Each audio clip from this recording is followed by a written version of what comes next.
Hey guys.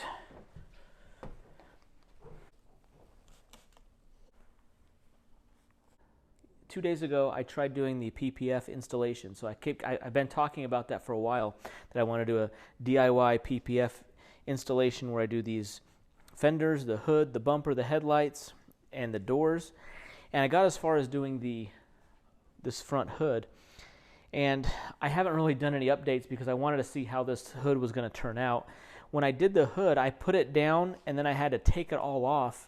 I really had to pull on it to get it off. It was super sticky to get it off. I laid it back down, and now that it's down, there's some spots where there's some debris that got underneath there. Yesterday and some of today, I hadn't really wiped anything down yet, but looking at it, wiping it down, there was like some, I don't know what it was, almost like streaks underneath the PPF on the paint. Now the paint was perfectly clean. I washed it, clay barred, alcohol wiped it. The paint was perfect when I started.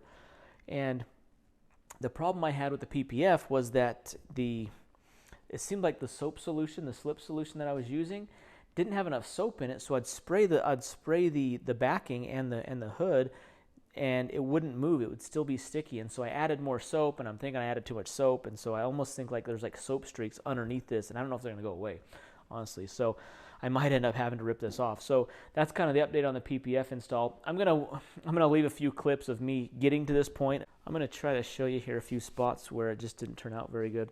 There's a couple of, well, you can see those spots pretty good right there. These spots, there's like lint, dust, something in there.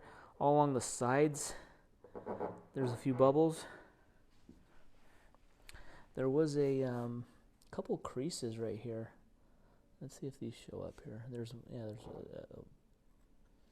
actually a crease, right? There was a crease there that I had to try to like work out. And then around the edges here, you can see kind of some of that bubbling around the edges. I'm trying to see if I can see these kind of the soap residue underneath the, I can kind of see it right here. I'm gonna have to show you guys that in the sun, but if that's gonna be there, I've got to rip this off. So I'm not hopeful that I can successfully complete the rest of this, because even up here, so you can see these spots right here, bubbles.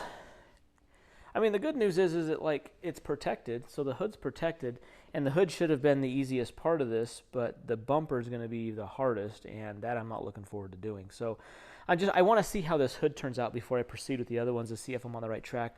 I need to get my slip solution down a little better. So I'm going to leave you guys here's a few clips of how I got to this point with this hood. It was kind of a pre-cut kit. The hood portion, if I have to redo it, I mean, it's not horrible. I think you can do just the hood portion. I can find that on eBay for like $95 or something. So if I have to replace it, I can. I could probably do probably a little bit better job than what I did if I have to redo that. But I think these curved surfaces like the fenders and the bumper are going to be a lot more challenging. So I'm just trying to see how this turns out eventually before I dive into these other pieces to see if I'm even going to be able to keep this on there. It may not. The PPF not really going that well. Something else that's not going well. This has 360 miles on it, and my wife was driving it today and came home with a big curb rash on it. You know, it's obviously not her fault. I mean, she was driving, so it is her fault, but she didn't do it on purpose. It's just these rims are just, there's no rim protection at all. You can see how close the tire is. There's no rim protection at all, so you touch the rim, you touch a curb, and you're just going to chew that thing up. So I mean, that was inevitable. I thought we'd be able to get past 360 miles before we started curbing the rims. So not happy about that. So kind of a bummer day with the PPF not going that well. Now we got curb rash on the wheels. You know, just kind of one of those things. Something I'm just going to have to learn to fix and get over with. Look. I mean, they look touched up when we do them, but it looks better than having that silver paint showing through, or the silver metal showing through those black wheels. I think I think the PPF is a DIY-able job. Like it's doable. I might have bit off a little more than I could handle. This was the first time doing it, so I am cutting myself a little bit of slack. If I have to redo the hood, I have to redo the hood. I mean, I'm not that concerned about it. I just have a lot more pieces to go and not a lot of confidence to continue with them. But so we'll kind of see how this hood eventually turns out. I may just keep it on there because, you know, at least it's protecting the hood. You know, it's not perfect, and the car is not always going to be perfectly clean too. There's going to be times when, like today, it got rained on. You can see that the hood is like the hood and the windshield that have water spots all over it. So the car, you know, a black car does take a lot more maintenance to really kind of keep up on it and to just keep it looking good. Any little thing, any little bit of dirt, water, rain, you got to get it washed.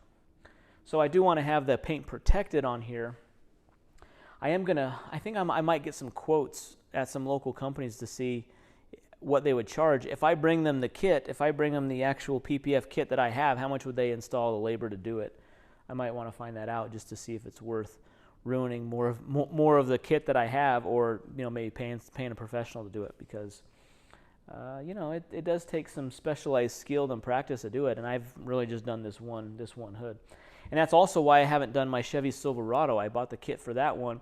That one has a really contoured hood, lots of valleys, lots of bumps in it. So that one's gonna be super. That's why I haven't done that. I figured I'd get kind of my get my bearings on this car. But anyways, guys, loving the car. The car is awesome. We love the Model Y. Glad we have it. It's going great. We just got to keep it off the curbs. Got to keep those rims off the curbs.